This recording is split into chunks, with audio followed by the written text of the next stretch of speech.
Net वाली ले आई दा साड़ी सीट लगावल साया हो।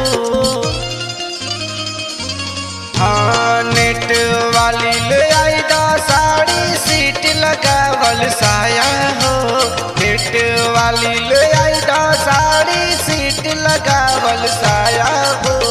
एगो डिजाइन के चोली सिया दा, एगो डिजाइन के चोली सिया दा, पहने में दे जो मजा हो। एगो डिजाइन के चोली सिया दा, पहने में दे जो मजा हो।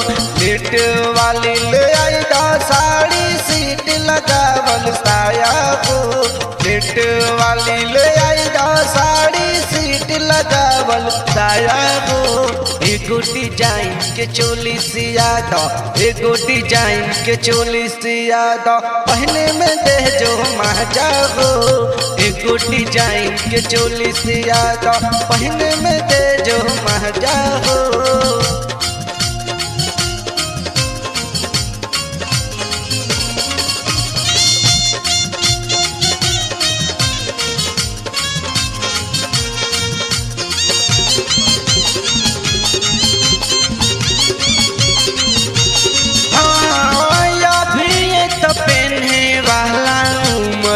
बात मोर हो अब ना हम पेनहब तब का पेनहब हो लड़कोर हो।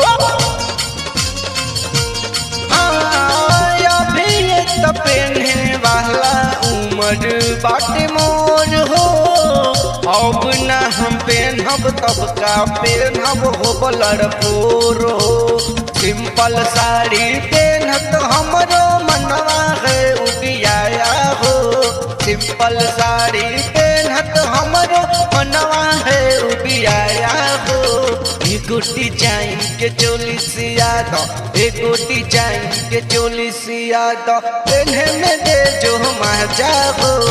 एगो डिजाइन के चोली सिया दो, पेन्हे में दे जो मजा हो।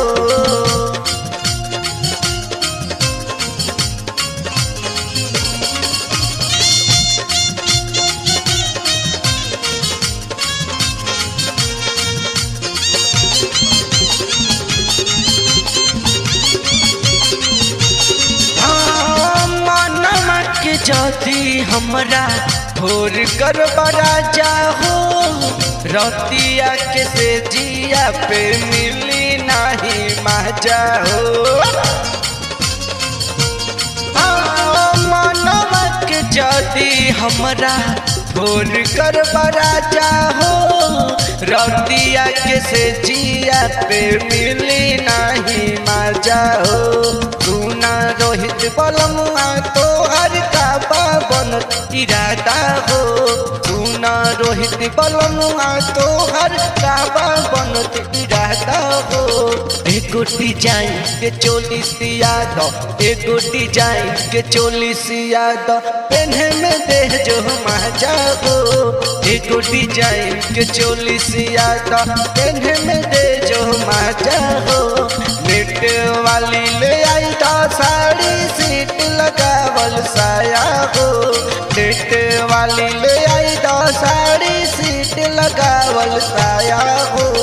एगो डिजाइन के चोली सिया दो, एगो डिजाइन के चोली सिया दो, पेन्हे में दे जो मजा हो।